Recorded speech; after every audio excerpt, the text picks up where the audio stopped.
Today I will share with you exactly how you can build a custom email notification form super easily.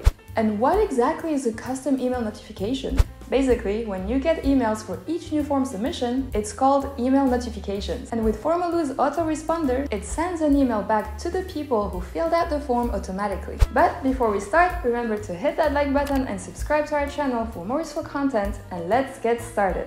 Okay, so first things first, we need an email template. So let's head over to the profile icon and click on Email Templates. Here, as you can see, you can edit the template.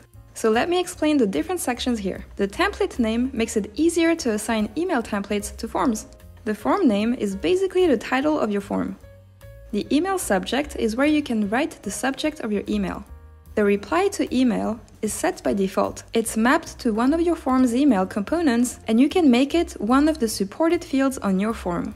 And finally, the email content, you can use this part to add images, links, change the font style, size, etc. Awesome! Now let's set SMTP and a custom sender address. Here on the right side, let's select the SMTP settings button.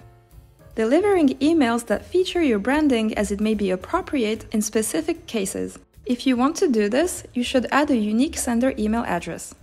Your SMTP connections are all that are required to make it happen. Now it's time to customize the template. You can make a new email template, choose a name for it, a subject, and then edit the body of your email as you desire. And using custom variables in your forms will allow you to add more personalization. The email body, subject, and sender information can all use these variables. The variables can be basic text like, for example, form title, URLs, form logo, form address, or generated data. Generally speaking, the variables contain a variety of data ranging from data connected to the form to data provided by the user or generated based on that data. I will leave a link in the description below and make sure to check it out as it contains a lengthy list of variables that are currently available.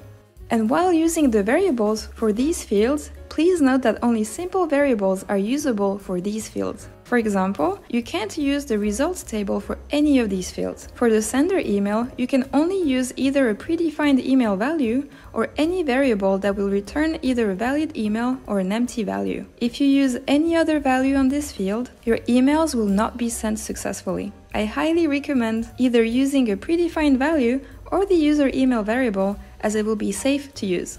And as for the subject and sender name fields, an important note is to be cautious of the variable's length as well. Since there are limitations for their length while sending an email, we will automatically trim any text longer than the standard length. Great! And by the way, you can choose which email template to use for alerting submitters by customizing each of your email templates and setting it in the Notifications tab. You can also select which email template will be used to alert you and your team members. And by enabling email notifications, notifications will automatically email you or your selected recipients when someone submits your form. Pretty cool, right? And that's it! We have created a customized email template in just a few clicks. Thousands of businesses use Formalu every day and engage their audience. So what are you waiting for? Sign up at Formalu for free and start boosting your audience engagement and grow even faster. If you have any questions, please leave them in the comment section below, and please don't forget to like this video, subscribe to our channel, and share with your friends. Happy Formaluing!